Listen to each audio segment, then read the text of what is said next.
आज का हमारा टॉपिक है क्लास 11th।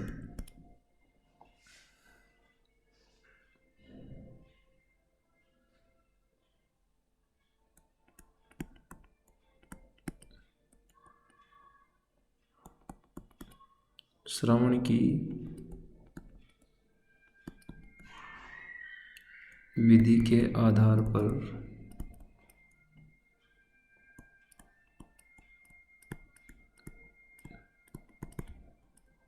ग्रंथियों का वर्गीकरण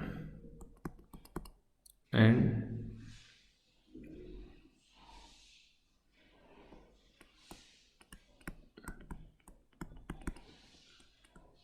नलिकाओं की उपस्थिति एंड अनुपस्थिति के आधार पर ग्रंथियों का वर्गीकरण। तो एक एक करके दोनों को देखते हैं। फर्स्ट,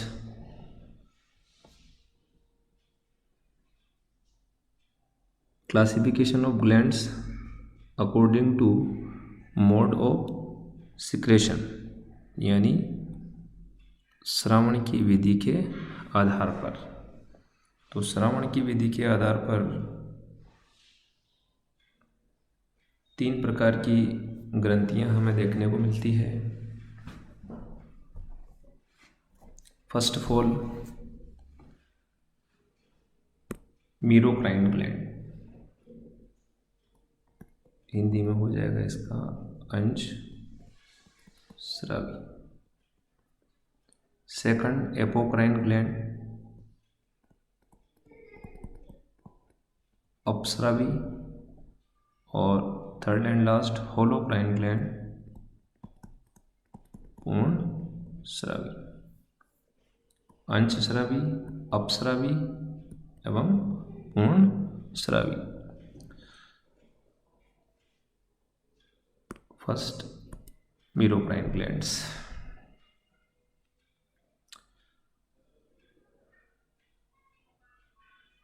जो मीरोक्राइन ग्रंथियां हैं, इन ग्रंथियों को एक्राइन या एपीक्राइन ग्लैंड्स भी कहते हैं। एक्राइन और एपीक्राइन ग्लैंड्स भी इनको बोला जाता है। ये ग्रंथियां अपने अंदर जो उत्पाद बनाती है उनको एक्सोसाइटोसिस के द्वारा रिलीज करती है। एक्सोसाइटोसिस यानी कोशिका के द्वारा, जैसे ये कोई सेल है, ये न्यूक्लियस है,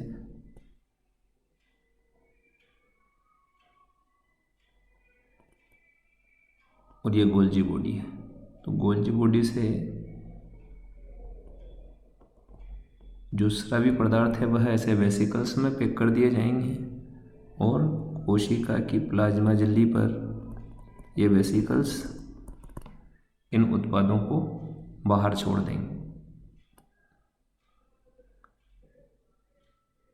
इस घटना को बोला जाएगा एक्सोसाइटोसिस।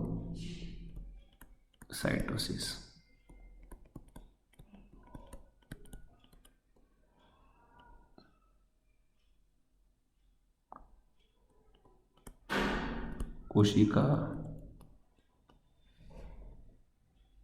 बहिर्लयन, एक्सोसाइटोसिस।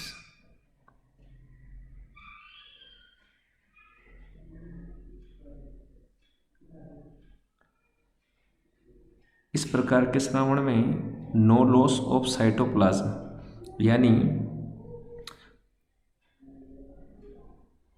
प्लाज्मा झिल्ली को कोई हानि नहीं होती है और कोशिका द्रव्य को भी कोई हानि नहीं होती है। ठीक है, तो ना ही तो कोशिका द्रव्य बाहर निकलता है और ना ही जो प्लाज्मा मेम्ब्रेन है वह डैमेज होती है। केवल जो स्राव है वह एक्सोसाइटोसिस के द्वारा बाहर छोड़ दिए जाते हैं। जैसे यहाँ इस चित्र में हम देख पा रहे हैं कि ये कोशिका है एक, और ये इसका न्यूक्लियस है, साइटोप्लाज्म, और इससे यह जो केमिकल्स रसायन बन रहे हैं वह इन वेसिकल्स के अंदर पैक है, और यह प्लाज्मा मेम्ब्रेन से बाहर आ रहा है। यानी कोशिका का अंश यहाँ बाहर आ रहा है। कोशिका के अंदर जो भी रसायन वगैरह बन रहे हैं, जो भी सिक्रेशन हो रहा है, तो उसमें न प्लाज्मा मेम्ब्रेन का कोई लॉस हो रहा है, न कोशिका द्रव्य का कोई लॉस हो रहा है। तो फ्लूइड प्रोडक्ट इनसे बाहर आएंगे, और इसके एग्जाम्पल हो जाएंगे आपके सेलेवरी ग्लैंड, लार ग्रंथियाँ, पैंक्रियास, अग्नाशय ग्रंथि, स्वेट ग्लैंड, यानी जो श्वेत ग्रंथियाँ होती है, मीन्स पसीने की ग्रंथियाँ। तो मीरोक्राइन ग्लैंड्स एक बार रिकॉल करेंगे तो मीरोक्राइन ग्रंथियाँ हैं, यह अपने स्रावी उत्पादों को प्लाज्मा झिल्ली के द्वारा मुक्त करती है। इस क्रिया में प्लाज्मा झिल्ली को कोई हानि नहीं होती है, और न ही कोशिका द्रव्य इससे बाहर निकलता है। इसको एक बहुत सिंपल से एग्जाम्पल से अपन समझ सकते हैं कि जैसे मान लिया जाए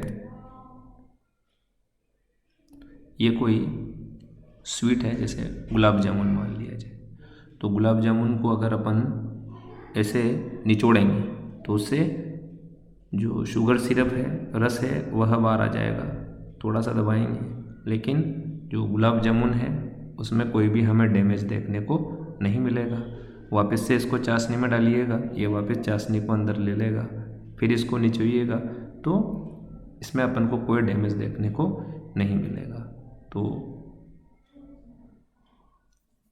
नो लॉस ऑफ साइटोप्लाज्म, और अपने उत्पादों को एक्जोसाइटोसिस के द्वारा बाहर छोड़ा जाता है, और मीरोक्राइन ग्लैंड को एक्राइन या एपिक्राइन ग्लैंड भी बोला जाता है। एग्जाम्पल लार ग्रंथियाँ, अग्नाशय ग्रंथि, और ज़्यादातर पसीने की ग्रंथियाँ श्वेत ग्रंथियाँ। नेक्स्ट है एपोक्राइन ग्लैंड, अपस्रावी ग्रंथियाँ। देखो इसमें यह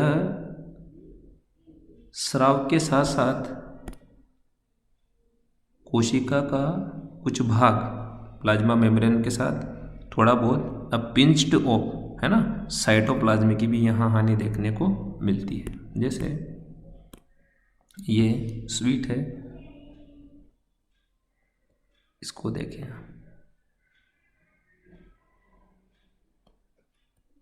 तो यह पहले ऐसा था और अब ये स्राव रिलीज होने के साथ साथ, तो देखो आप ये इतना सारा पोर्शन यहाँ से गायब हो गया, लेकिन इसका न्यूक्लियस अभी भी प्रेजेंट है और साइटोप्लाज्म में इसमें बहुत सारा अभी भी प्रेजेंट है। तो ये वापस से अपने आप को क्या कर लेगा, रीजनरेट कर लेगा कोशिका। अगेन इसी प्रकार फिर बाद में यही कुछ भाग वापस से लॉस हो जाएगा स्राव के साथ में। तो अप यानी थोड़ा ऊपरी पोर्शन सेल का प्लाज्मा मेम्ब्रेन एंड कोशिका द्रव्य का कुछ भाग सिक्रेशन के साथ में रिलीज हो जाता है, सिक्रेशन में रहता है। तो क्या बोला, एपोक्राइन ग्लैंड्स, तो इसके स्राव में थोड़ा बहुत हमें क्या देखने को मिलता है, सेल्यूलर प्रोडक्ट देखने को मिलता है। पोर्शन ऑफ सेल्स, कोशिका का कुछ भाग, यानी pinched off portion of cell secretion में, यानी श्रवण में क्या उपस्थित रहता है, pinched off portion of cell, कोशिका का थोड़ा भाग। इसके एग्जाम्पल हो जाएगा मेमरी ग्लैंड, स्तन ग्रंथियाँ। स्तन ग्रंथियों के अंदर जो लिपिड पोर्शन, दूध के साथ जो लिपिड पोर्शन आता है वह इसी विधि से, यानी जो लिपिड ग्लोब्यूल है उसके अंदर प्लाज्मा मेम्ब्रेन और साइटोप्लाज्म का कुछ भाग भी दूध के अंदर उपस्थित रहता है। ठीक, तो lipid content mammary gland, ceruminous glands, ये हमें कान में देखने को मिलती है और ये कर्णमुंह का श्रवण करती है, ईयरवैक्स का। तो ceruminous glands and mammary glands is apocrine gland. तो इनके स्रावी उत्पाद कोशिका के निकट एकत्रित हो जाते हैं। जैसे ये कोई कोशिका है,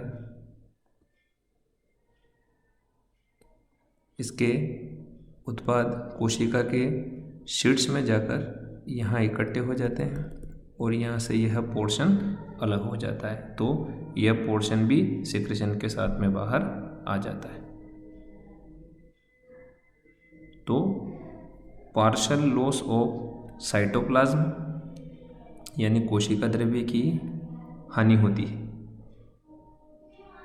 nucleus and basal portion remain intact from which cell can regenerate, यानी इसका केंद्रक और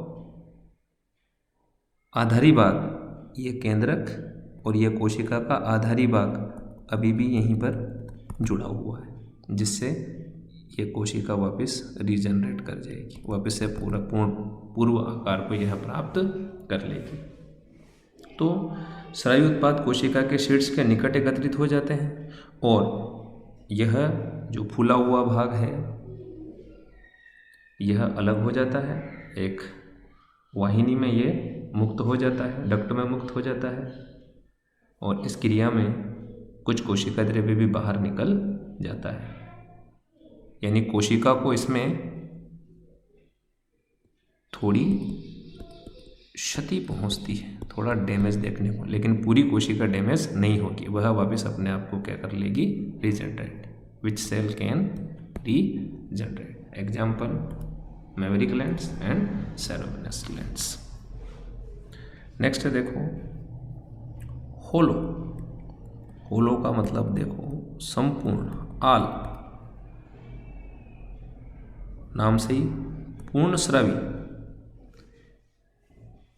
इसके जो स्रावी उत्पाद है वो कोशिका के अंदर एकत्र होते रहते हैं और कोशिका फटकर इनको रिलीज कर देती है और इसमें कोशिकाएं स्वयं को नष्ट करके उत्पाद बनाती है। कोशिका खुद मर जाती है और संपूर्ण कोशिका यहाँ सिक्रेशन बना देती है। तो disintegration cells and its contents, यानी जो इसके अंदर जो कंटेंट्स बने थे, केमिकल्स बने थे और कोशिका खुद खत्म होकर ये दोनों मिलकर क्या बनाएंगे, यहाँ पर सिक्रेशन बनाएंगे। तो श्रवण में वह स्रावी उत्पाद भी रहेंगे और कोशिका के ध्वंसावशेष भी इसके अंदर देखने को मिलेंगे। जो इसके स्थान पर देखो आप, new cell forming by mitosis and cytokinesis, समसूत्री विभाजन और कोशिका द्रव्य विभाजन के द्वारा नई कोशिकाएं यहाँ पर बनती रहती है। जैसे ये देखो आप, यहाँ ये समसूत्री विभाजन देखने को मिल रहा है। अगर एक कोशिका यहाँ से नष्ट होकर उत्पाद बना देगी तो उसका स्थान यहाँ पर दूसरी कोशिका ले लेगी।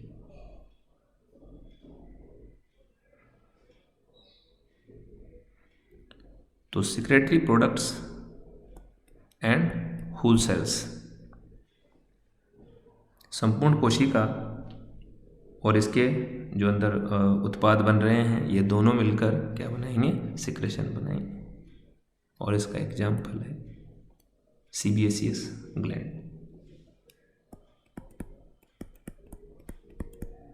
तेल ग्रंथियां।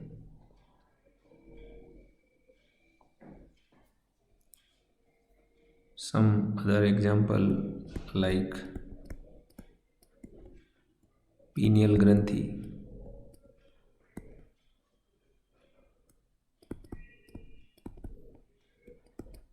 थाइमस ग्रंथि, इनको भी होलोक्राइन ग्लैंड माना जाता है। पीनियल ग्रंथि और थाइमस ग्रंथि को भी होलोक्राइन ग्रंथियाँ माना जाता है। तो ये थे हमारे classification of glands on the basis of mode of secretion. तो इस बार गुलाब जामुन का क्या हुआ भाई? इसके अंदर उत्पाद बने, प्रोडक्ट बने, जिनको बाहर आना है ग्रंथीय स्राव को, साथ में जो कोशिका है वह भी अपने आप को इसके साथ नष्ट कर देती है। तो यहाँ से जब स्राव बाहर जाएंगे तो हमें ये देखो, ये कोशिका के टुकड़े और इसके साथ ये अंदर बनने वाले केमिकल रसायन, ये सब स्राव के रूप में बाहर आ गए। It is holocrine gland.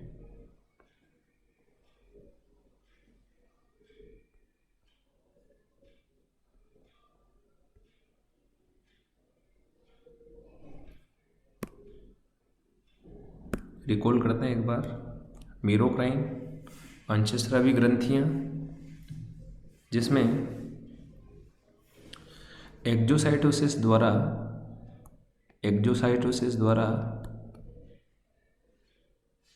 जो स्राव हैं वह बाहर आते हैं। इसमें न प्लाज्मा झिल्ली और न कोशिका द्रव्य, किसी को कोई नुकसान नहीं पहुंचता है। एपोक्राइन अपस्रावी ग्रंथियां, इनके स्रावी उत्पाद कोशिका के एक शीर्ष पर एकत्रित हो जाते हैं और एक फूला हुआ भाग बनाते हैं। यह फूला हुआ भाग कोशिका से क्या हो जाता है? अलग हो जाता है, और इस क्रिया में कोशिका का कुछ कोशिका द्रव्य भी बाहर निकल जाता है और कोशिका को भी थोड़ी बहुत क्षति पहुंचती है, लेकिन इतनी भी क्षति नहीं पहुंचती है कि कोशिका अपने आप को वापस रीजनरेट नहीं कर पाए, बिकॉज अभी जो न्यूक्लियस है एंड जो बेसल पोर्शन है सेल का अभी भी यहीं पर इंटैक्ट है, लगा हुआ, ये अपने आप को वापस रीजनरेट कर लेगा और यह क्रिया चलती रहेगी। एंड होलोक्राइन में ये देखो आप, जो गोल्जी बॉडी है, गोल्जी बॉडी से ये स्रावी वेसिकल्स बन रहे हैं और बन कर यह इकट्ठे हो रहे हैं। स्रावी उत्पाद कोशिका के अंदर एकत्रित हो रहे हैं और कोशिका खुद फटकर, है ना, रप्चर्ड होकर इनको क्या करती है? रिलीज, और कोशिका खुद क्या हो जाती है? खत्म हो जाती है, राइट, मर जाती है कोशिका। तो ये होलोक्राइन, राइट, तेल ग्रंथियां, oil glands, sebaceous gland, holocrine glands. Now next है हमारा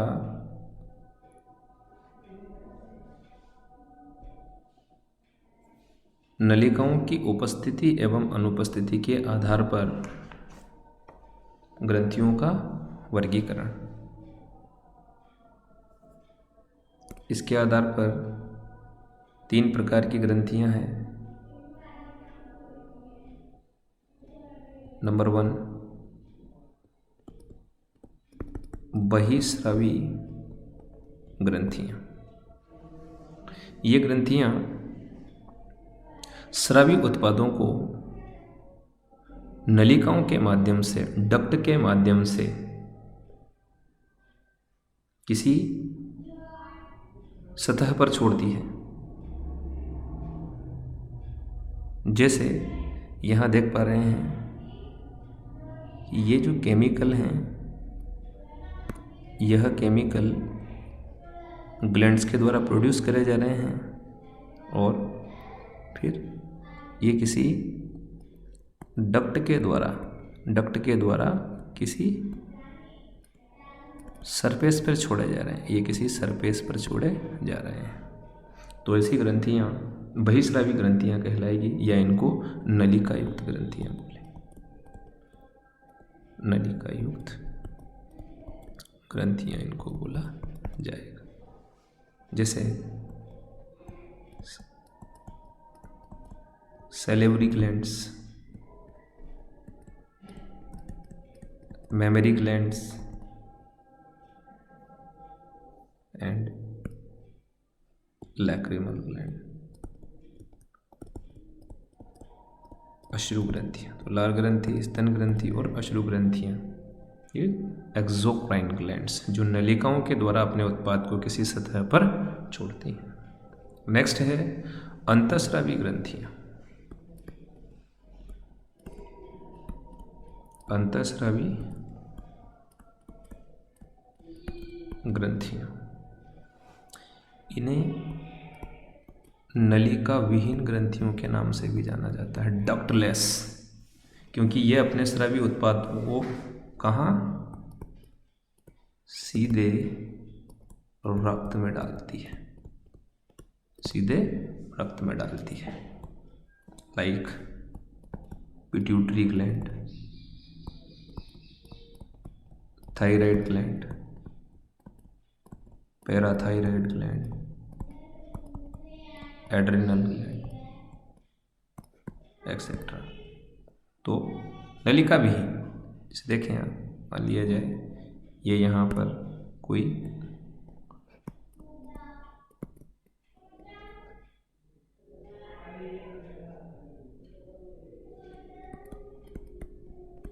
ब्लड कैपिलरी, रुधिर केशिका, और यहाँ से ये ग्रंथि अपने उत्पाद बनाकर सीधे ब्लड में डाल रही, कोई डक्ट में नहीं, सीधे ब्लड में। तो like hormones are secrete into blood. तो जो अंतःस्रावी ग्रंथियाँ होती है उनसे जो केमिकल, उनको क्या बोलते हैं, हॉर्मोन्स। तो हॉर्मोन्स को कहाँ, सीधा ब्लड में छोड़ दिया जाता है, that is endocrine gland. Next and last, mixed,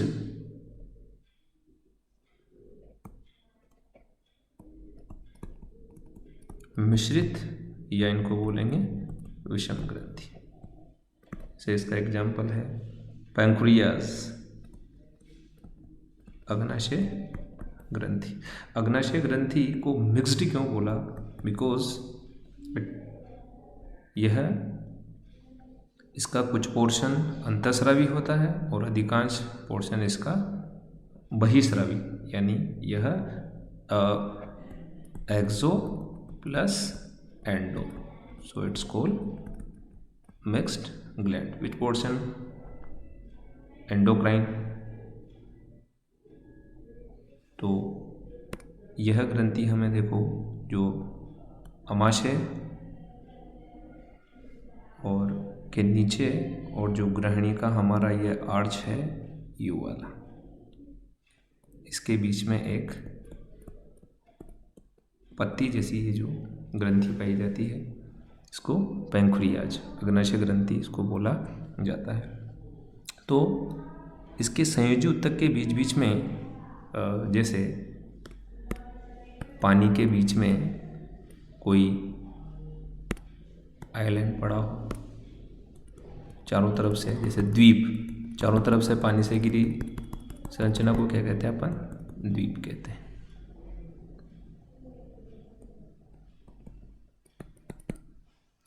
इस प्रकार ये देखें यहाँ पर ये, तो एंडोक्राइन, इनको बोला जाएगा लैंगरहैंस की द्वीपिकाएं, लैंगरहैंस की द्वीपिकाएं, लैंगरहैंस की द्वीपिकाएं, आइसलेट्स ऑफ लैंगरहैंस। तो यह पैंक्रियास ग्लैंड का क्या बनाता है, एंडोक्राइन पोर्शन बनाता है, और यह अपने उत्पाद को सीधा, ये देखो कहाँ दे रहा है, ब्लड स्ट्रीम में दे देता है। तो वह ग्रंथियाँ जो अपने उत्पादों को सीधे रक्त में पहुंचाती है क्या कहलाती है, अंतःस्रावी। तो लैंगरहैंस की दीपिकाएं अग्नाशय का क्या है, अंतःस्रावी पोर्शन है। इसके अलावा इसमें बहिस्रावी पोर्शन, तो ये देखो आप, acinar cells secret digestive enzymes, यानी कार्बोहाइड्रेट को, प्रोटीन को, वसा को पचाने से संबंधित जो एंजाइम्स है वह भी पैंक्रियाज के द्वारा बनाए जाते हैं। और ये यहाँ ध्यान से देखें आप, ये यहाँ कोशिकाओं से उत्पाद बन के ये ल्यूमन और फिर ये डक्ट, तो ये ऐसे कई सारी डक्ट मिलकर ये मेन पैंक्रियाटिक डक्ट बनाती है। ये यहाँ से चलती हुई और ये इधर कॉमन हेपेटिक डक्ट के साथ जुड़कर अपने स्राव को ग्रहणी में डालती है। तो ये वाला पोर्शन इसका हो गया कौन सा, एक्सोक्राइन। और लैंगरहैंस की दीपिकाओं वाला पोर्शन इसका कौन सा हो गया, एंडोक्राइन। तो इस वजह से जो पैंक्रियास ग्लैंड है इसको मिक्स्ड ग्लैंड या मिश्रित ग्रंथि भी इसको बोला जाता है। और यहीं से एक चीज़ याद रखिएगा, लैंगरहैंस की दीपिकाओं से एक इम्पोर्टेंट हार्मोन इंसुलिन, लैंगरहैंस की दीपिकाओं में अल्फा, बीटा, गामा, डेल्टा इस प्रकार की अलग अलग कोशिकाएं पाई जाती है। उनमें से कुछ कोशिकाएं बीटा सेल्स इंसुलिन हार्मोन का स्रावन करती है जो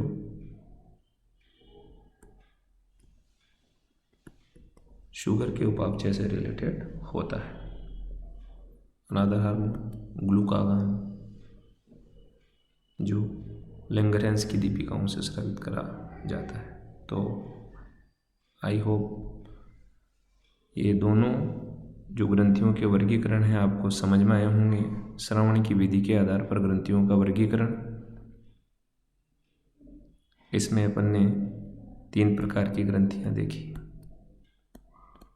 मीरोक्राइन, एपोक्राइन एंड होलोक्राइन। इसी प्रकार नलिकाओं की उपस्थिति और अनुपस्थिति के आधार पर, यदि नलिकाएं उपस्थित हैं दैट इज एक्सोक्राइन, और अगर अनुपस्थित हैं इज एंडोक्राइन। और अगर किसी ग्रंथि में ये दोनों ही एक साथ देखने को मिल गए is mixed gland like pancreas, अग्नाशय ग्रंथि।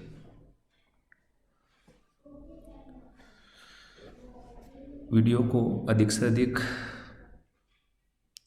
नीडेड स्टूडेंट तक पहुंचाया जाए ताकि उनको, जो विशेषकर ऐसे बच्चे जो हिंदी मीडियम में अध्ययन करते हैं और उनको हिंदी की टर्मिनोलॉजी समझने में कई बार दिक्कत आ जाती है, तो ऐसे अधिक से अधिक बच्चों को ये वीडियो शेयर करें, चैनल को सब्सक्राइब करें।